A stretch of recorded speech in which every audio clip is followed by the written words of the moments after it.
Shalom, Ibu Bapak serta saudari-saudara terkasih dalam Kristus.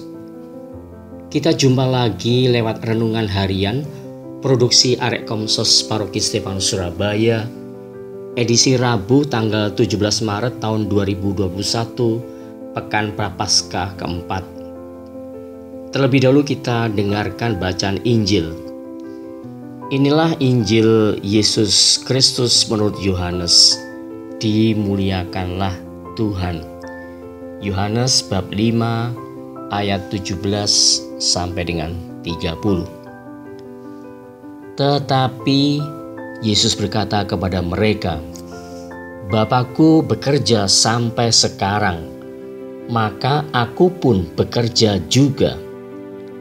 Sebab itu orang-orang Yahudi lebih berusaha lagi untuk membunuhnya, bukan saja karena ia meniadakan hari Sabat, tetapi juga karena ia mengatakan bahwa Allah adalah Bapanya sendiri dan dengan demikian menyamakan dirinya dengan Allah. Maka Yesus menjawab mereka, katanya, "Aku berkata kepadamu, sesungguhnya anak tidak dapat mengerjakan sesuatu dari dirinya sendiri, jikalau tidak ia melihat Bapa mengerjakannya.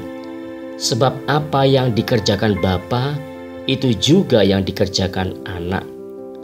Sebab Bapa mengasihi anak, dan ia menunjukkan kepadanya segala sesuatu yang dikerjakannya sendiri. Bahkan ia akan menunjukkan kepadanya pekerjaan-pekerjaan yang lebih besar daripada pekerjaan-pekerjaan itu, sehingga kamu menjadi heran. Sebab sama seperti Bapa membangkitkan orang-orang mati dan menghidupkannya, demikian juga anak menghidupkan barang siapa yang dikehendakinya. Bapa tidak menghakimi siapapun, melainkan telah menyerahkan penghakiman itu seluruhnya kepada anak, supaya semua orang menghormati anak sama seperti mereka menghormati Bapa. Barang siapa tidak menghormati anak, ia juga tidak menghormati Bapa yang mengutus dia. Aku berkata kepadamu, sesungguhnya barang siapa mendengar perkataanku dan percaya kepada Dia yang mengutus aku, ia mempunyai hidup yang kekal dan tidak turut dihukum, sebab ia sudah pindah dari dalam maut ke dalam hidup. Aku berkata kepadamu, sesungguhnya saatnya akan tiba dan sudah tiba, bahwa orang-orang mati akan mendengar suara Anak Allah, dan mereka yang mendengarnya akan hidup. Sebab sama seperti Bapa mempunyai hidup dalam dirinya sendiri, demikian juga diberikannya Anak mempunyai hidup dalam dirinya sendiri. Dan ia telah memberikan kuasa kepadanya untuk menghakimi, karena ia adalah Anak manusia. Janganlah kamu heran akan hal itu, sebab saatnya akan tiba bahwa semua orang yang di dalam kubur akan mendengar suaranya, dan mereka yang telah berbuat baik akan keluar dan bangkit untuk hidup yang kekal. Tetapi mereka yang telah berbuat jahat akan bangkit untuk dihukum. Aku tidak dapat berbuat apa-apa dari diriku sendiri. Aku menghakimi sesuai dengan apa yang aku dengar, dan penghakimanku adil.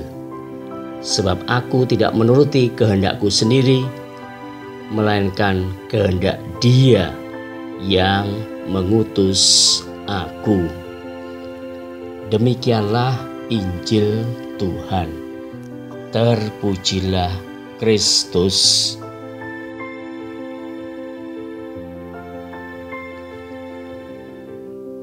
Ibu bapak serta saudari-saudari yang terkasih dalam Kristus, Kalau kita baca lagi Injil Yohanes 5 ayat 17 sampai dengan ayat 30, lalu kita cermati dengan seksama, kita akan menemukan ada kata yang cukup sering digunakan, khususnya antara ayat 21 sampai dengan ayat 29. Kata tersebut adalah hidup atau menghidupkan. Lebih dari 5 kali digunakan, persisnya 8 kali. Terdapat dalam ayat 21, ayat 24, 25, ayat 26, dan ayat 29. Tentunya hal ini mempunyai maksud serta tujuan dalam pewartaan Injil pada waktu itu kepada para pendengar. Menurut catatan dari buku referensi, terdapat 2 kata Yunani untuk menyebut kata Indonesia hidup atau kehidupan, yaitu bios dan zoe. Zoe terdiri dari huruf Z, O, dan E. Kata Yunani bios mengingatkan pada istilah biologi atau ilmu hayat, istilah zaman oldnya. Kata tersebut lebih menunjukkan keberadaan makhluk hidup, entah manusia, hewan, tumbuhan, dan lain-lain, yang memiliki kebutuhan dan berdimensi biologis, yakni makan, minum, tidur, berkembang biak, beranak pinak, dan mati. Sedangkan kata zoe berarti sesuatu seperti kehidupan dalam segala kepenuhannya. Ini mengingatkan kita akan sabda Yesus dalam perikop gembala yang baik. Aku datang supaya mereka mempunyai hidup dan mempunyainya, atau maksudnya mempunyai hidup itu dalam segala kelimpahan. Yohanes bab 10 ayat 10.